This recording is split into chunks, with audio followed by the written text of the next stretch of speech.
Welcome to Sleepy Tales, a place where myths, legends, and timeless fairy tales are told slowly and softly to help you gently fall asleep. Before we begin, I'd love for you to share where you're from and what time it is where you are. It's always fascinating to see how far these stories travel. And if you enjoy relaxing stories, don't forget to subscribe and hit the bell icon so you never miss a night of our peaceful tales. Now settle in, relax, and drift off to tonight's bedtime story.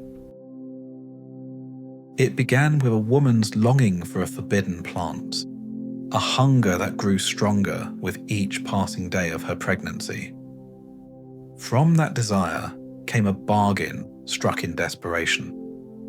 And from that bargain, the fate of a child was sealed before her first breath. Born under a shadow not of her own making, Rapunzel's life was bound by the will of a sorceress, her golden hair both her prison and her key.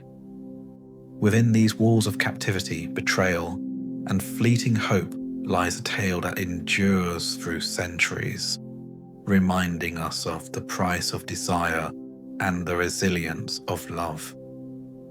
This is the story of Rapunzel. Once upon a time, though not in the warm and gilded halls of kings, but in the plain and narrow streets where simple folk made their homes, there lived a husband and wife. They were not remarkable people, nor particularly fortunate ones. Though fortune was seldom generous in those days, their lives were bound by modest means, and their days moved along quietly, one into the next, with little promise of change. Yet behind their humble dwelling stood something far greater than their lot in life, a walled garden that belonged to a woman feared by all who whispered her name. She was no ordinary woman, but one steeped in arts and mysteries that no priest would bless and no honest villager would approach. Some called her a sorceress, others muttered of witchcraft. Whatever her true nature, her power was certain, and her wrath more certain still. Her garden, thick with herbs and plants both medicinal and deadly, was tended not by mortal hands, but by forces unseen. No one dared climb its walls, for to trespass there was to invite ruin. And so the garden, lush and green even in winter, lay untouched and inviolate, except by the woman who ruled it. The wife, however, knew little of this in the beginning, for her mind was occupied by another matter entirely. After long years of waiting and sorrow, she found herself with child. With that knowledge came both joy and a strange heaviness of spirit, for her body, which had so long been barren, seemed to have awakened not only to life, but to longing. Day by day, her appetite grew peculiar, until at last her heart was seized by a single craving that consumed her thoughts. She desired rampion, the tender leaves of which she had once glimpsed in the forbidden garden beyond their wall. At first, she tried to put aside the thought, as one might push away an idle fancy. But the image returned to her mind each time she closed her eyes. The green rampion leaves gleaming with dew, their freshness so near and yet so utterly beyond reach. Each morning the craving grew heavier, like a stone pressing upon her chest. She withered under it, not for lack of food, but for the lack of that particular plant, and her face turned pale and sorrowful. The husband, seeing this decline, grew fearful. He pleaded with her to eat what they could afford, to take comfort in what was at hand. But she only turned her face away, whispering that unless she could have the rampion, she felt she might die. In her eyes burned not the whimsy of desire, but the desperation of need, and it filled him with dread. For what man could stand by while his wife and unborn child wasted away before his eyes, undone by a hunger that could not be satisfied? Thus, with the weight of necessity pressing against his better judgment, the husband made a choice. One night, when the moon hung low and the village lay silent, he crept to the wall of the sorceress's garden. He climbed with trembling limbs, each movement marked by the thought that discovery meant ruin. But he told himself he would be quick. Just a handful of rampion, no more. Surely no one would notice. Surely no one would care. Within the walls, the garden spread before him, uncanny in its beauty. Plants grew with unnatural vigour. Flowers gleamed as though lit from within, and the rampion lay nearest the wall, as if placed there by fate itself. He gathered a few leaves and hurried home, his heart pounding louder than his footsteps. His wife received the rampion as though it were a gift from heaven, and when she tasted it, her face lit with relief, as if a great burden had been lifted. For a moment, all seemed well, yet cravings are seldom content with being fed once. The very next day, the wife longed for more, her desire stronger than before. The husband, though troubled, could not deny her, for the shadow of sickness seemed to gather when she was deprived of the rampion. Again at nightfall he climbed the wall. Again he plucked the leaves. Again he returned unnoticed. But on the third night, fate caught up with him. As he lowered himself into the garden, he felt the air shift, cold and heavy, and before him stood the sorceress. Her eyes glowed faintly, like embers banked in ash, and her presence seemed to darken even the moonlight.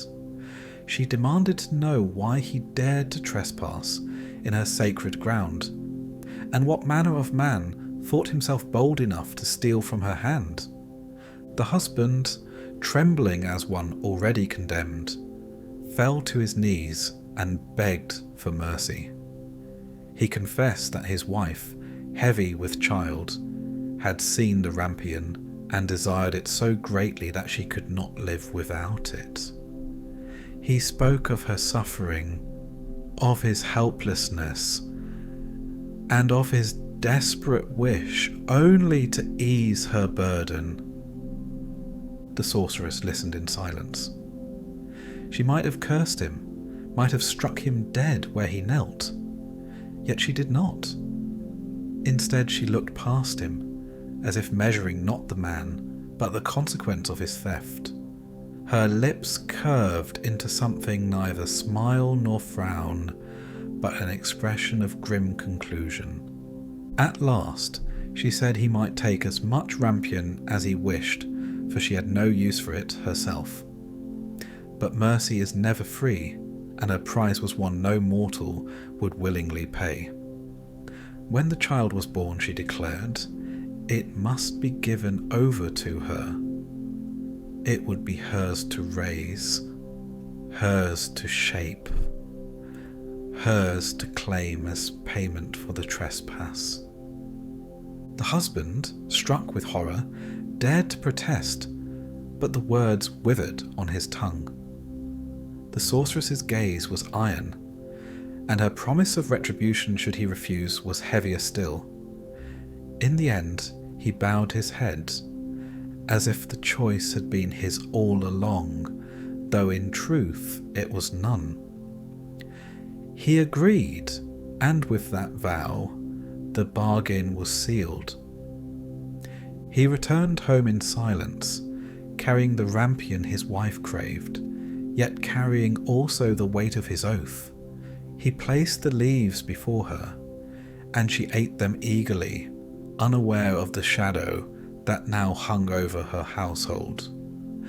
The garden had given them what they sought, but at a cost neither of them could yet reckon.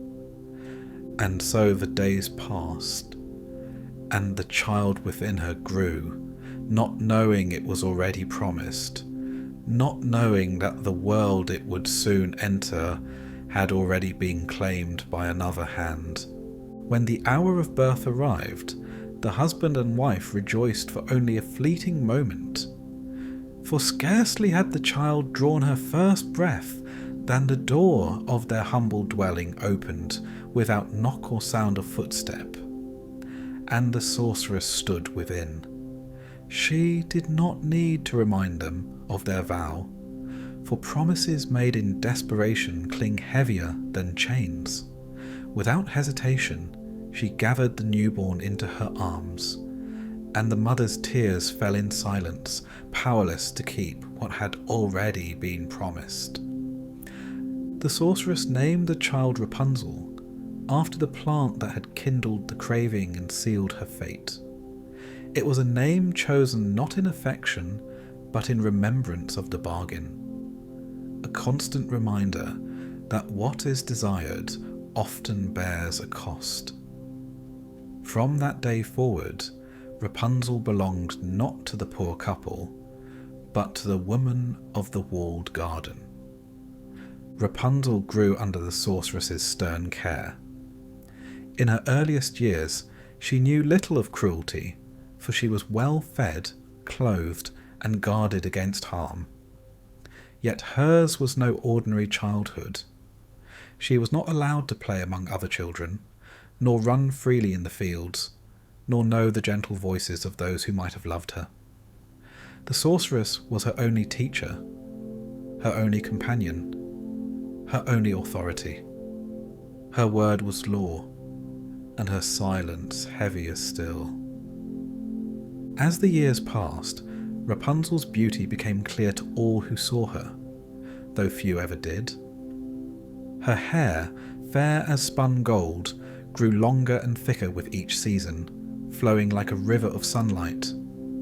Her face bore the bloom of innocence, though shadowed by solitude.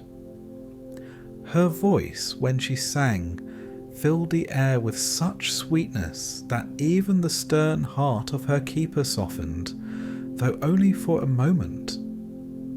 When Rapunzel reached her 12th year, the sorceress, fearing the child's beauty might one day attract the eyes of men, resolved to hide her away where none could reach her. She chose a tower deep within the forest, a strange and lonely structure built without door or stair. It rose high above the trees, its walls smooth and unbroken, with only a single window at the top. Into this tower Rapunzel was carried, and there she was left to dwell.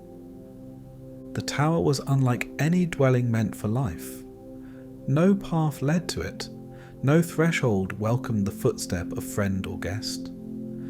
It was a prison more than a home, though it gleamed fair in the sun and stood proud among the branches.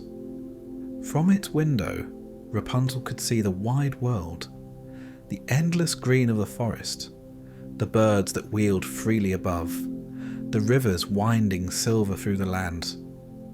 But sight was all she was allowed. Touch, companionship, and freedom were denied her. The sorceress alone had means to enter the tower. When she wished to see Rapunzel, she would stand below and call for her hair. Then Rapunzel, whose golden tresses had grown to extraordinary length, would let them fall like a rope from the high window. The sorceress would climb hand over hand, ascending the living ladder she herself had fostered, until at last she reached the chamber above. There she would remain as long as she pleased, and when she descended, the tower was once more sealed from the world. Thus began the long captivity of Rapunzel. Each day was much like the last, marked by stillness and sameness. She awoke with the dawn, her chamber brightened by the early sun. She sang to pass the hours, her voice carrying through the forest like the cry of a bird unseen. She tended her long hair, which demanded more care than any garment. She gazed from the window, watching the seasons turn, the leaves budding, ripening, and falling again, while her own life remained unmoving. The sorceress visited often, though her presence brought no comfort. She instructed Rapunzel in the use of herbs and the weaving of cloth, in the reciting of verses and the keeping of silence. Yet she gave no answer to the child's questions, no stories of the world beyond, no promise of companionship. She ruled with cold authority, shaping the girl not with kindness, but with command. Loneliness grew within Rapunzel, though she could scarcely name it. She spoke to the birds that alighted on the windowsill, to the wind that rustled the trees, to her own reflection in the glass of a water basin. She sang not only for the joy of singing, but because the silence pressed too heavily otherwise. And though she did not know what she lacked, she felt the emptiness like an unhealed wound. The tower itself seemed to conspire in her captivity. Its walls did not echo, but swallowed sound. Its stones remained cool even in summer, and the air hung heavy with stillness. The forest below grew wild and tangled, so that even if she could escape the high window, no clear path awaited her. She was as much bound by solitude as by stone. The sorceress, meanwhile, was content. She had secured Rapunzel away from the reach of the world, hidden her beauty from all eyes but her own. She took pride in her work, in the obedience she demanded and received. For her, the tower was proof of her power, both to claim what she desired and to guard it from any rival. And so the years unfolded. Rapunzel grew from child to maiden, and her hair, her beauty, and her voice only deepened in wonder. Yet with each passing season, her solitude grew heavier, until it seemed the very songs she sang were not her own, but the voice of her longing given shape. The forest listened, the birds circled nearer, and even the leaves stirred at her laments. But no ear, human or kindred, had yet heard them. Rapunzel remained alone, her days counted only by the rising of the sun and the climbing of the sorceress up her golden braid. She was a prisoner, not by iron or chain, but by enchantment, fear, and obedience. The world beyond the forest lay vast and open, but for Rapunzel it was as far away as the stars. And thus the tower stood silent, a monument to both beauty and captivity, waiting for the day when stillness would be broken. The tower stood for many years as it always had, silent among trees, unseen by most who passed through the forest. Few hunters strayed so deep, and fewer still dared to linger near that lonely place. For the presence of the sorceress was felt even when she was absent. The air seemed heavier there, the shadows deeper, the silence uncanny. And yet, fate has a way of guiding footsteps where they are not expected. One day, a young prince rode hunting in that forest.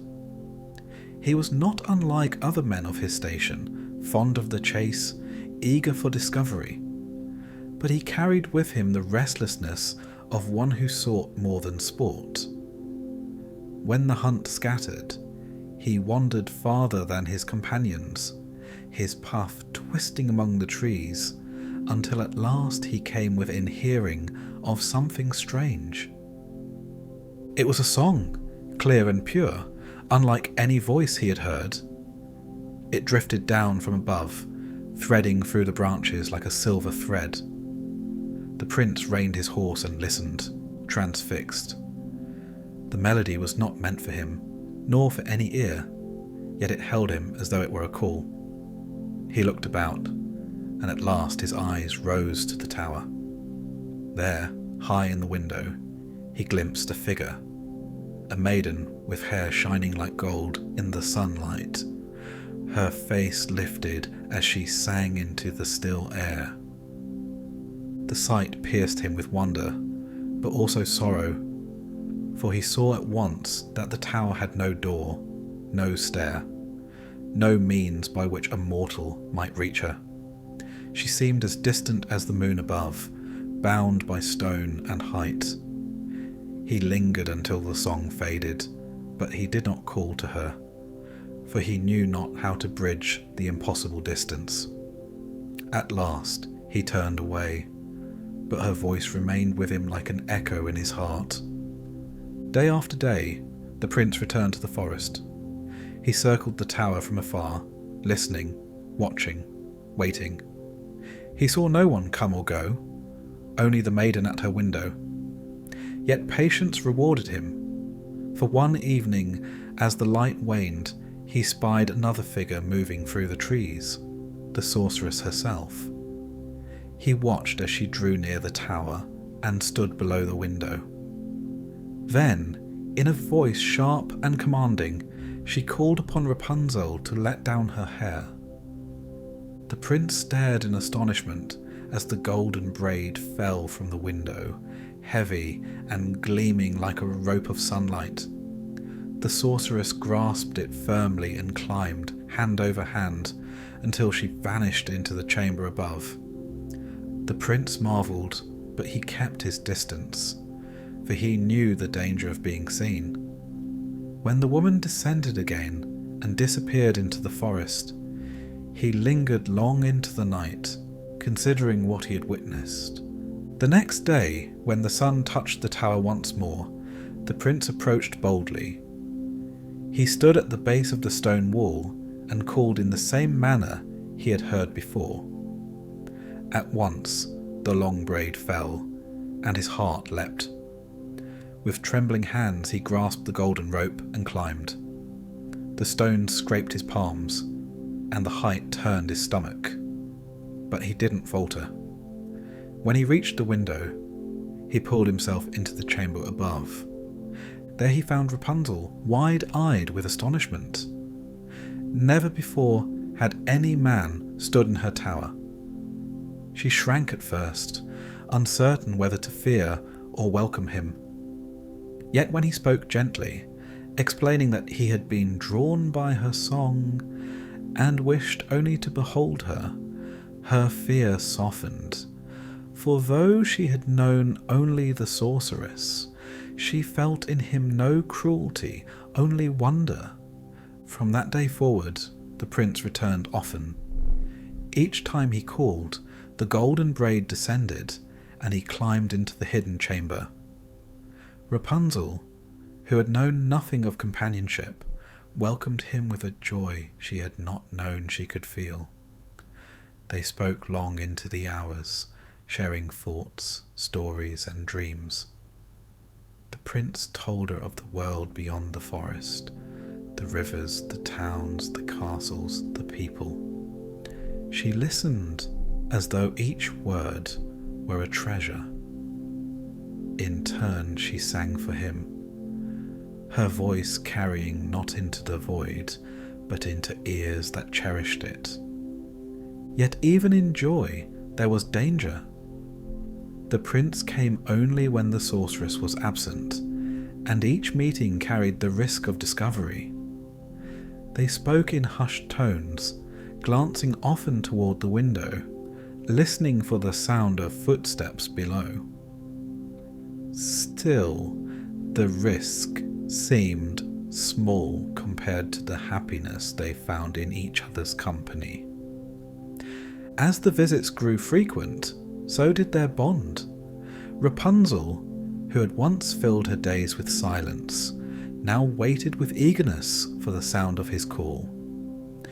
The prince, who had once sought adventure in the hunt, now found his greatest prize in the hidden tower.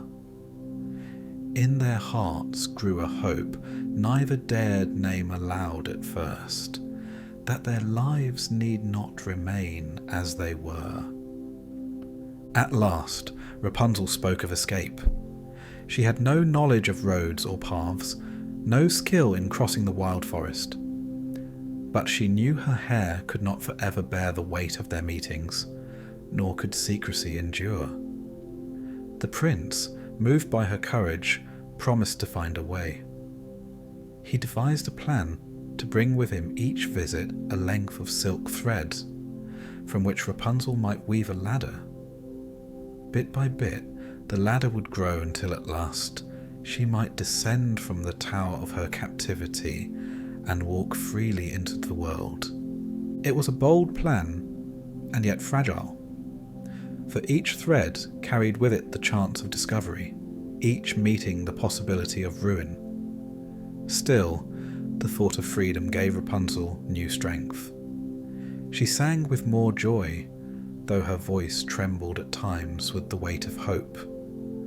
The prince, too, felt both the sweetness of their bond and the shadow of the danger it carried.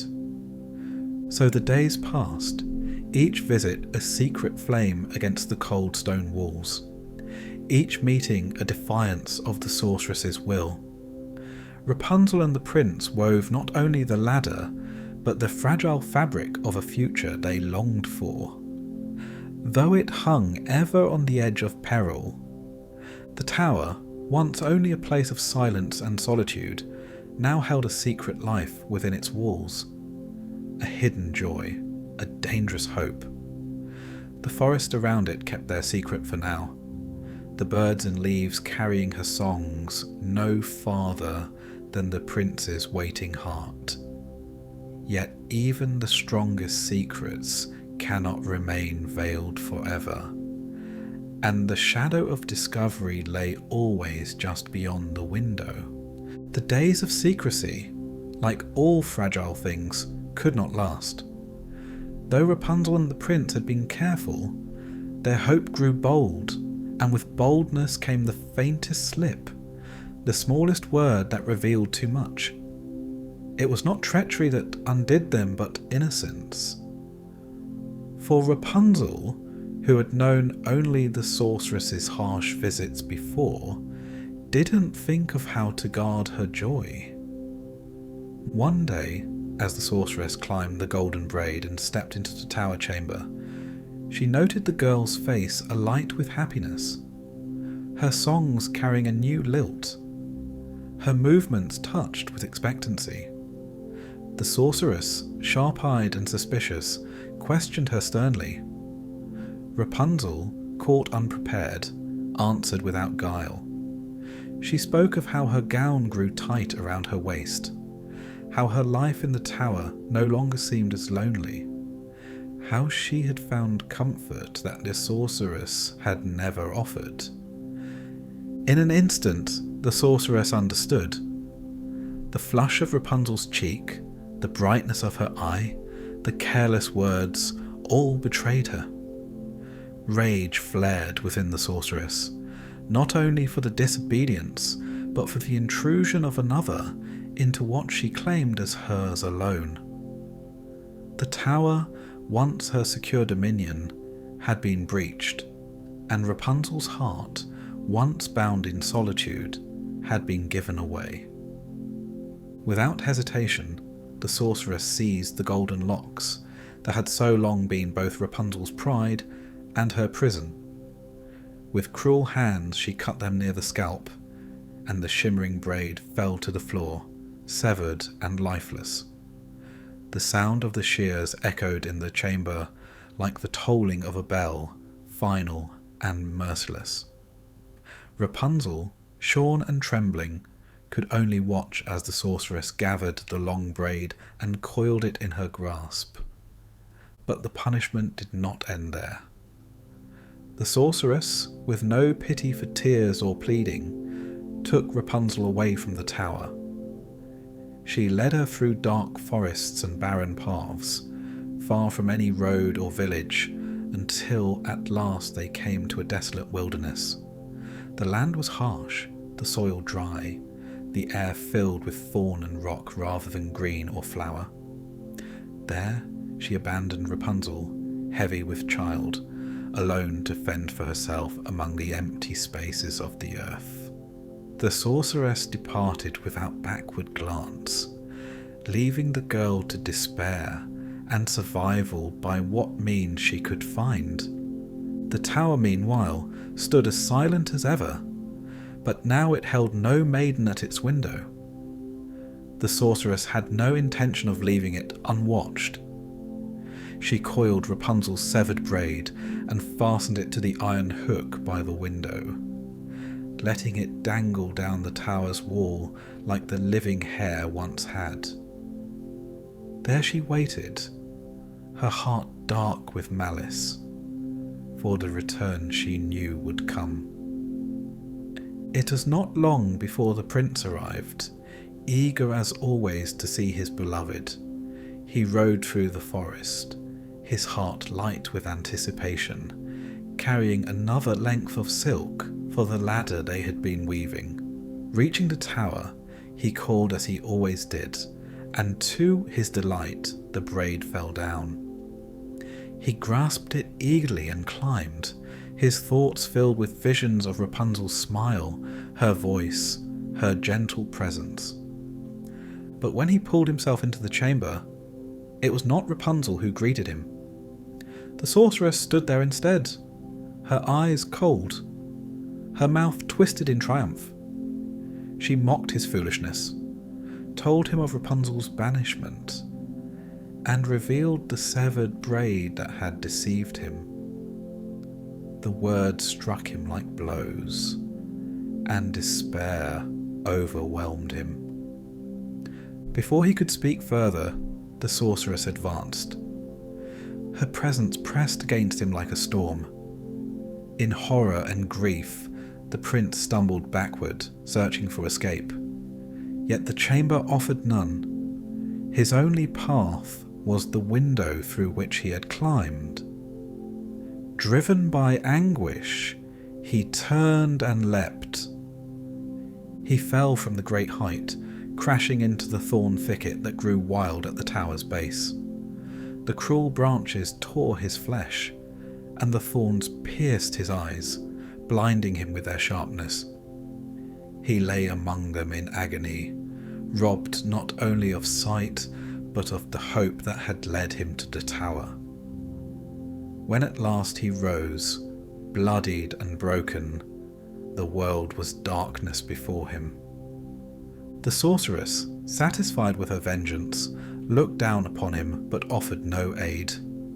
She let him stumble from the place, blind and bereft, and vanished into the forest once more. The tower, empty and silent, returned to its lonely vigil. So it was that Rapunzel was cast into the barren wilderness, her golden hair shorn, her future uncertain. The prince wandered in blindness, his eyes destroyed, his heart heavy with despair. Their secret joy had been uncovered, their plans undone, and the price of defiance was paid in suffering. The forest, which had once carried their songs and sheltered their meetings, now bore only silence. The tower, once a place of hidden joy, became again a prison of emptiness.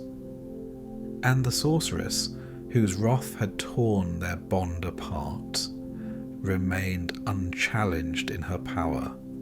Thus the tale, which had once seemed filled with hope and daring, now lay shrouded in sorrow. Rapunzel and the prince, torn from each other, wandered separate paths of exile and grief.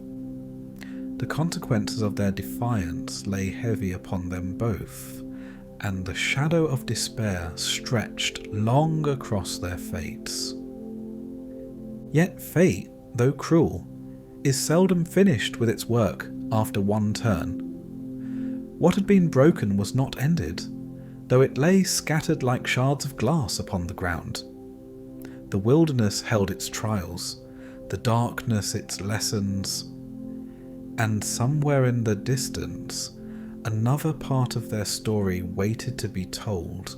In the wilderness where Rapunzel had been cast, life began again, though it was harsh and stripped of comforts. The barren stretch of land where she first found herself gave way to plains and forests as she wandered, carrying her sorrow like a shadow. She was no longer the cloistered girl of the tower, whose only view was sky and stone. She was now a woman pressed into survival, forced to know hunger, thirst, and the endless silence of desolation. Yet she carried within her a secret that grew with the days, for the prince's visits had not been without consequence. In time, twins were born to her, a boy and a girl.